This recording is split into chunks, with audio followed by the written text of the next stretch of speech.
네, 오늘 말씀의 제목은 불과 같은 성령, 우리가 성령을 상징하는 것들을 우리가 함께 이 시간 성령 강림절 이후로 말씀을 함께 나누고 있습니다. 오늘은 불로 상징되는 성령의 불은 아닙니다. 물론 불로 상징되는 불같은 성령이라는 제목으로 하나님의 말씀을 나누도록 하겠습니다. 하나님은 어떤 분이신가? 성경에 보면은 불같은 분으로 계시를 하고 계십니다. 모세가 만난 주님은 처음 만났던 그 주님은 불 속에 계시던 하나님이셨죠.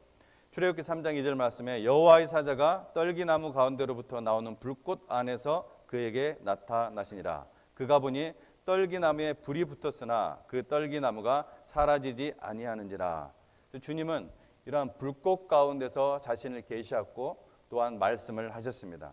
우리 안에 계신 이 성령님은 소멸되지 않으시고 또한 우리 안에서 뜨겁게 우리를 태우시는 불인데, 그럼에도 불구하고 우리를 태우는 것이 아니라 우리를 태우는 그런 불이 아니라 우리를 뜨겁게 하는 그런 불인 줄로 믿습니다.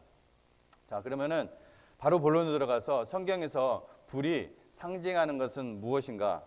첫 번째로 주의 임재입니다. 여호와 하나님의 임재를 상징하고 있습니다. 우리가 방금 아까 읽었던 말씀인데요.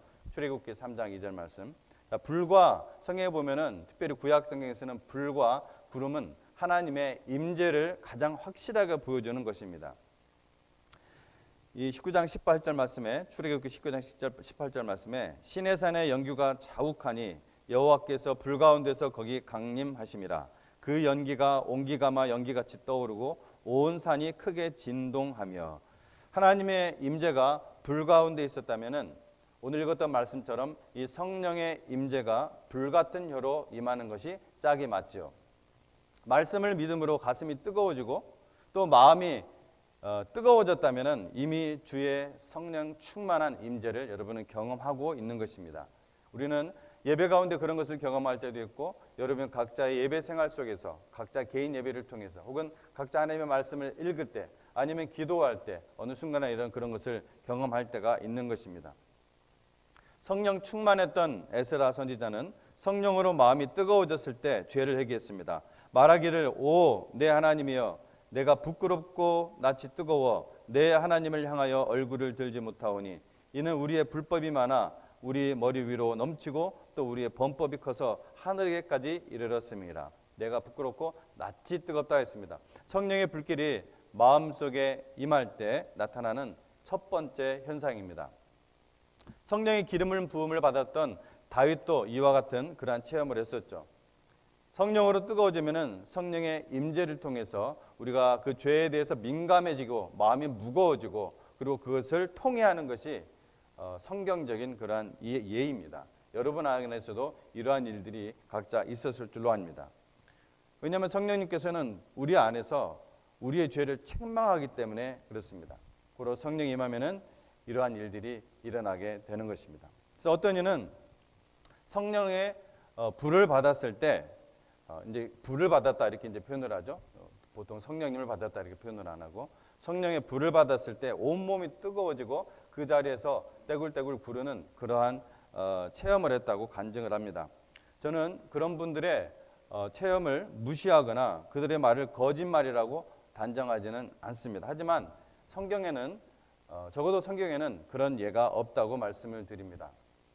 성경이 말하는 것이 아닌 어떤 특정 개인의 체험을 그것을 교리화시키거나 일반화시켜서 다른 사람에게도 성령을 정말 받았다면 그런 일이 일어나야 된다라고 말하는 것은 굉장히 잘못된 일이고 또한 위험한 일입니다.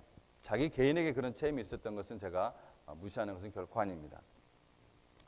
몇 년 전부터 김 무슨 선교사님이라는 그 아주 유명하고 또 한국에서 유명합니다. 아주 유명하고 여전히 지금도 굉장히 액티브하게 활동하고 계시고 고상한 분이 있습니다. 선교사님 출신이고 그래서 부흥을 위한 그 회개 운동을 하시면서 성회에 모인 그러한 사람들 앞에서 그 모든 사람들이 있는 자리에서 그 죄를 회개하게 하는 공개 회개 순서를 넣는다고 합니다. 몇 년 전 제 첫째 아들이 전화를 하면서 성령의 역사를 인위적으로 만드는 것 같아서 안 가겠다고 하길래 제가 아주 잘했다고 말을 했습니다. 사람들 앞에서 공개적으로 회개하는 순서를 넣는 이유는 근대 부흥의 역사를 보면은 한국도 미국도 영국도 그러한 성령님께서 부흥의 불길을 불같이 이렇게 번지게 하셨을 때 그런 일들이 실제로 많이 일어났습니다. 공개적으로 누가 시키지도 않았는데도 공개적으로 그 죄들을 사람들 앞에서 회개하는, 정말 들으면은 너무나 부끄러운 그러한 일들을 공개적으로 회개하는 일들이 막 많이 일어났었습니다. 하지만 그것은 그야말로 성령님께서 주관하셔서 공개적인 회개들이 일어난 것이지 어떤 오늘날의 어떤 음악과 혹은 메시지로 분위기를 그렇게 만들어서 혹은 아예 순서를 그렇게 넣어서 그런 공개적인 회개를 한다면은 인위적으로 성령님의 역사를 유도하려는 시도가 아니겠습니까? 그래서 부흥의 불길을 사모하는 마음이야 저도 정말 간절합니다. 그래서 저도 굉장히 부흥을 사모하고 기도하고 하지만은 공개 회개를 한다고 불길 같은 부흥을 성령님께서 일으켜 주시는 것이 아니라는 것입니다.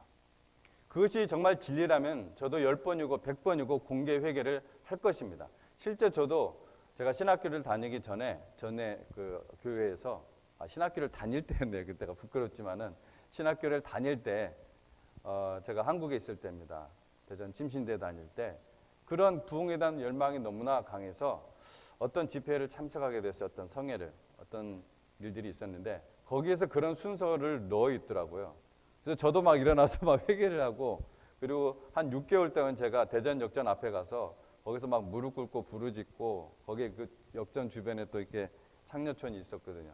거기 가서 막 깃발 들고서 막 이렇게 하고 그랬었어요. 전도하고. 근데 어찌됐든 부흥은 없었잖아요. 그렇게 많은 사람들이 전국을 돌아다니면서 그렇게 했거든요. 그런 집회를. 저도 한때 그런 때가 있었습니다.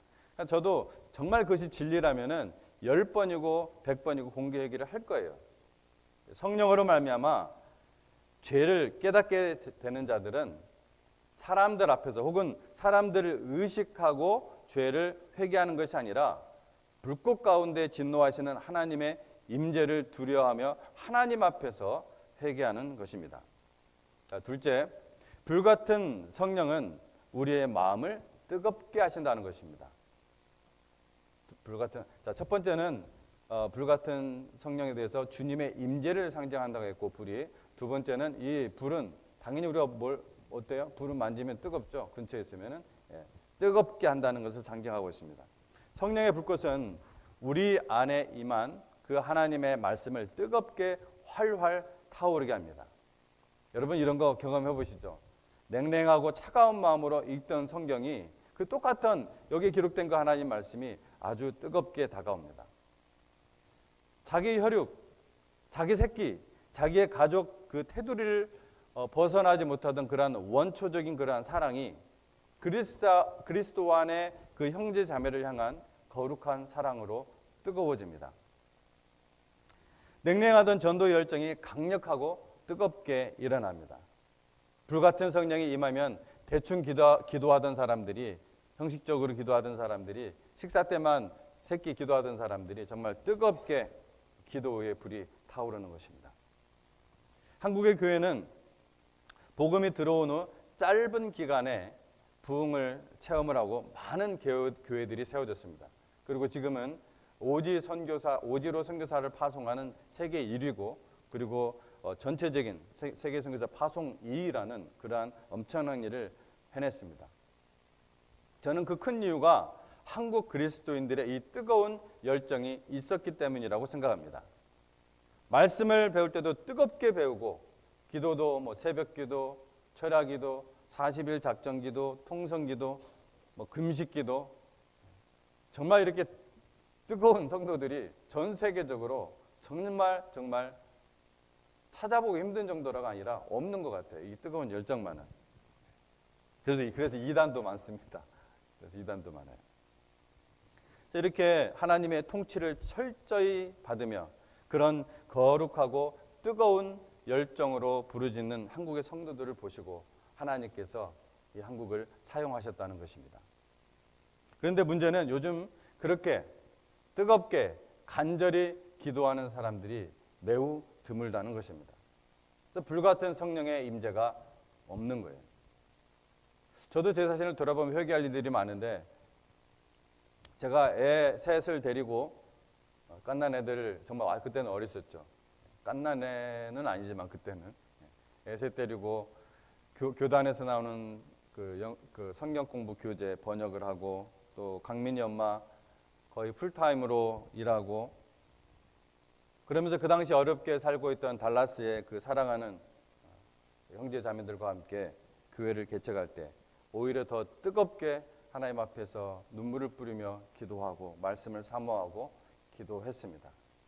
그래서 항상 그 시절이, 그 기억이 제 열정과 간절함의 시금석이 됩니다. 뭔가 내가 좀 그러지 않은 것 같으면 그때를 제가 떠올리며 그때 그 시금석으로 제가 생각하게 되는 것이죠. 그리스도의 영, 성령님이 하나님의 말씀을 깨닫게 해주시면 우리 마음이 뜨거워집니다. 여러분 정말 그런 경험들 있으십니까? 하나님의 말씀이, 성령이 충만해져서, 왜냐하면 성령님이 하시는 일이 뭡니까? 바로 진리 되신 말씀을 깨닫게 해주시고 그것을 인도해 주시는 분이 바로 성령님이시기 때문에 그렇습니다.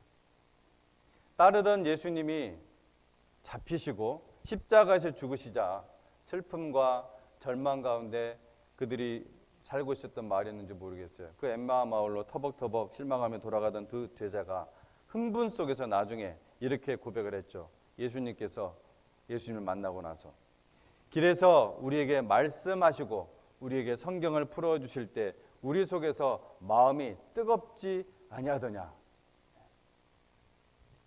진리의 말씀을 깨닫게 해주시는 것은 바로 그리스도의 영 성령님이라고 예수님께서 친히 말씀을 하셨죠. 불같은 성령이 임하면은 마음속에 있던 하나님의 그 말씀을 쏟아내게 됩니다. 예레미야는 이렇게 고백을 하죠.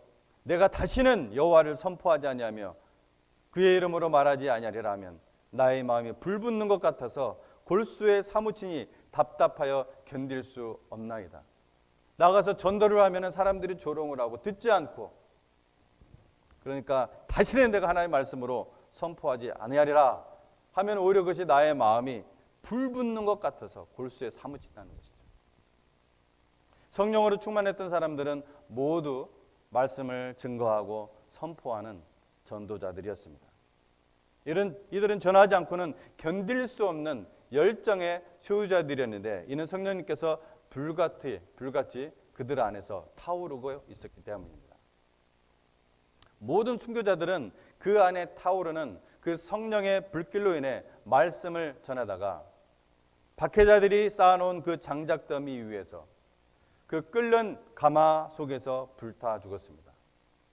이들이 그 마음에 불타오르는 성령의 불길이 그들의 육신을, 그들의 몸을 태우는 장작더미나 뜨거운 가마나 용광로보다 훨씬 더 뜨거웠던지라 세상의 불을 통과하는 것을 전혀 두려워하지 않았다는 것입니다.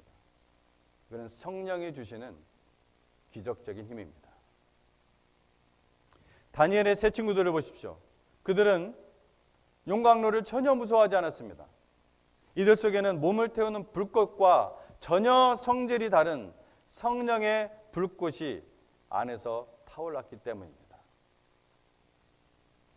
셋째, 불은 빛을 낸다는 것입니다. 두 번째는 뭐였죠? 불은 우리를 뜨겁게 한다. 셋째, 불은 빛을 내게 한다. 우리가 성령의 상징을 계속해서 나누고 있다는 것을 잊지 마시기 바랍니다. 불은 열기가 있고 그리고 빛을 냅니다. 불은 열과 함께 빛을 냅니다. 광야에서 이스라엘을 인도하실 때 주님께서 어떻게 그들을 빛을 주셨나요? 불기둥을 통해서 주셨죠. 불기둥을 통해서. 성도들은 빛이신 주님을 영접함으로써 빛이 되었습니다. 성경 어디에도 성도들에게 소금이 되라고 하지 않으십니다. 왜요? 이미 소금이 되었기 때문입니다. 마찬가지로 성경은 어디에도 성도들이 이 세상에 빛이 되라고 하시지 않습니다. 빛이 되려고 애쓰라, 빛이 되려고 노력하라, 힘쓰라고 하지 않으십니다. 왜요? 이미 빛이 되었기 때문입니다. 예수님 마태복음 5장 14절 말씀에 산상수훈의 말씀이죠. 너희는 세상의 빛이라, 그냥 빛이라고 했습니다. 빛이 되어라가 아닙니다. 너희는 세상의 빛이라. 산 위에 있는 동네가 숨겨지지 못할 것이요. 성도들은 빛을 비추어야 할 따름입니다. 오직 우주의 참빛 되신 그리스도 안에서 살 때, 오직 우리가 그리스도 안에 살 때, 먼저 하나님의 나라와 그의 의를 구하여 살 때에만 우리는 그 빛을 발할 수가 있습니다. 그것이 가장 위대한, 가장 복받는 일인 것입니다. 등불은 기름이 필수적입니다. 등불이 스스로 빛을 발할 수 없죠. 마찬가지로 우리는 빛이지만 스스로 그리스도의 빛을 발할 수가 없습니다. 오직 성령의 기름이 우리에게 계속해서 부어질 때 그 불을 내고 그 빛을 발할 수가 있는 것입니다. 기름이 없는 심지는 어떻게 됩니까?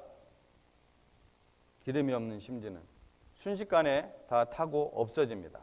아니면 꺼지든지.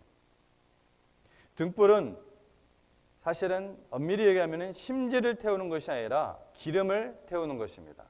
심지가 있는 이유는 기름을 태우는 매개체에 불과한 것이죠.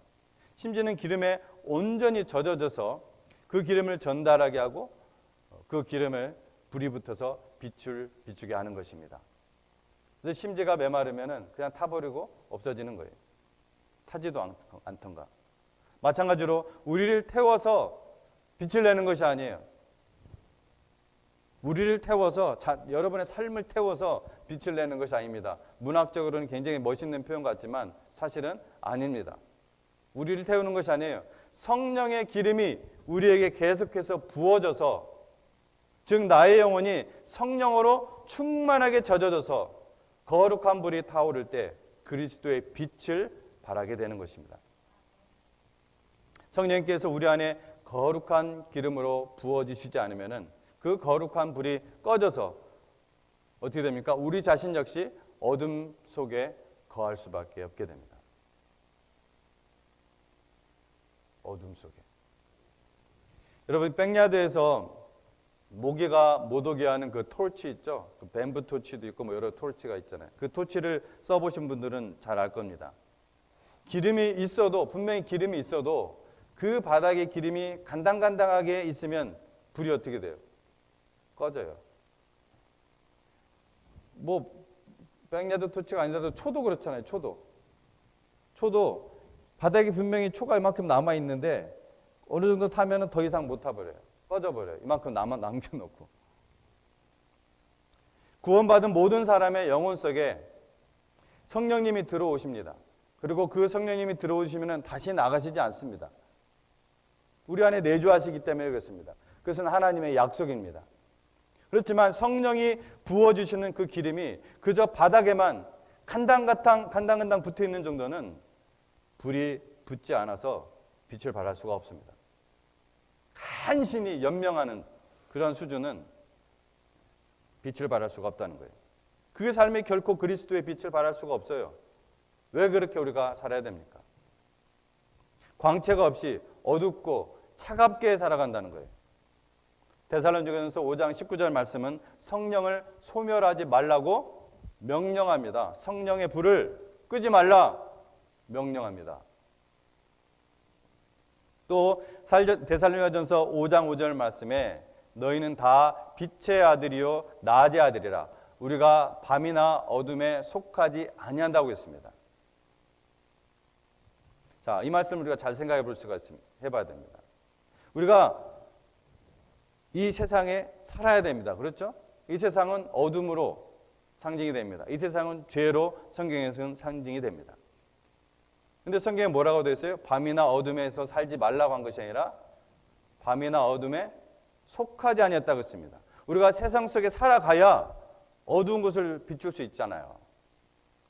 그렇죠? 세상 속에 살아가야 소금으로서 짠맛을 내며 살아갈 수가 있어요. 하지만 우리는 세상에 어둠에 속한 것이 아닙니다.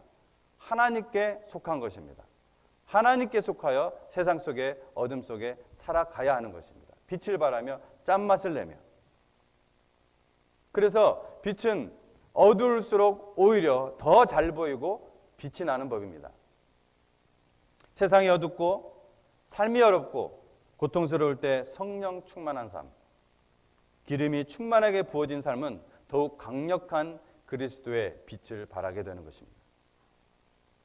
그리고 그것이 그런 시대를 살아가는 저와 여러분을 향한 하나님의 뜻이요, 하나님의 자녀만 가지고 있는 놀라운 특권이라는 것을 잊지 마시기 바랍니다.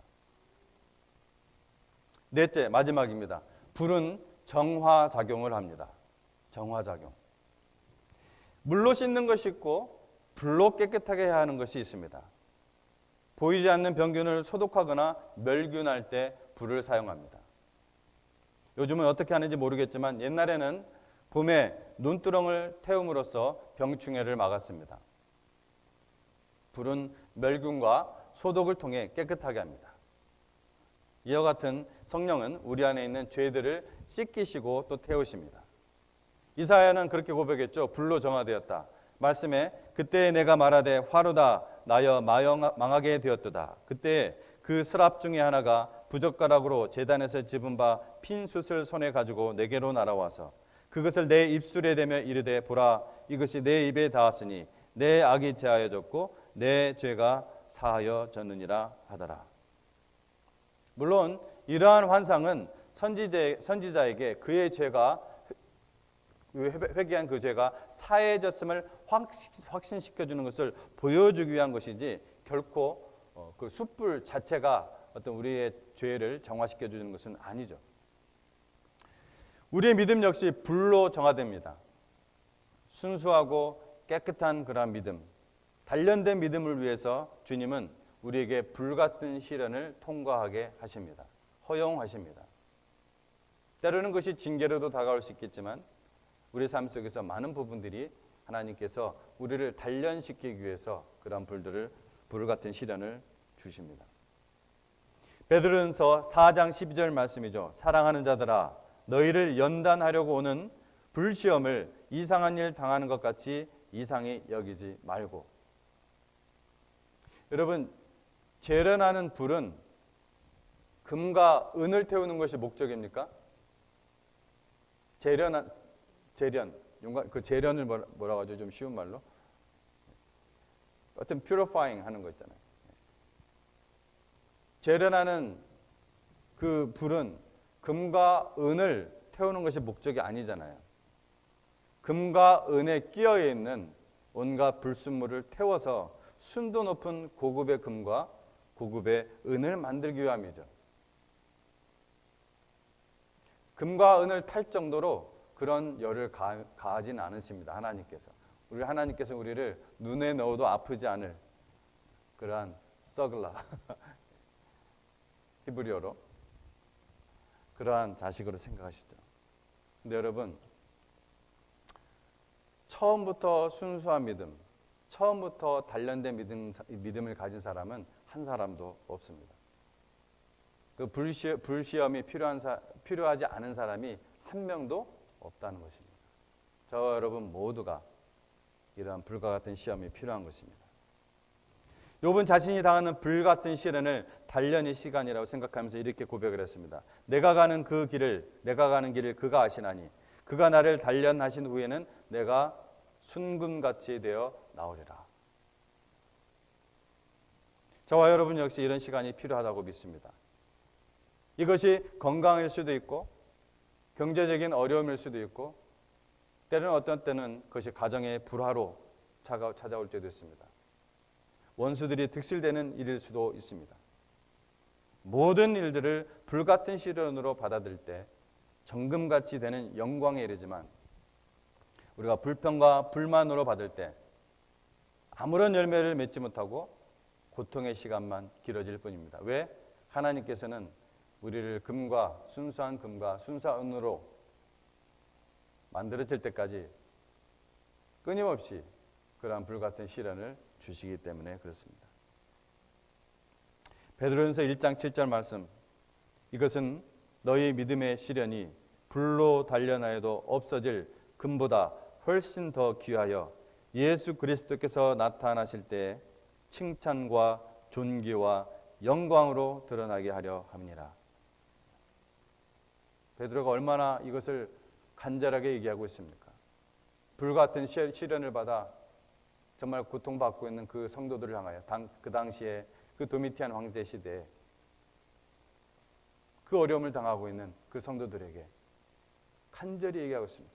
칭찬과 존귀와 영광이 되게 하기 위해서 바로 이러한 불같은 시련을 통과하게 하신다. 이제 모두 하나님 앞에서 우리가 머리를 숙이고 눈을 감고 잠깐 우리가 기도하기 원합니다.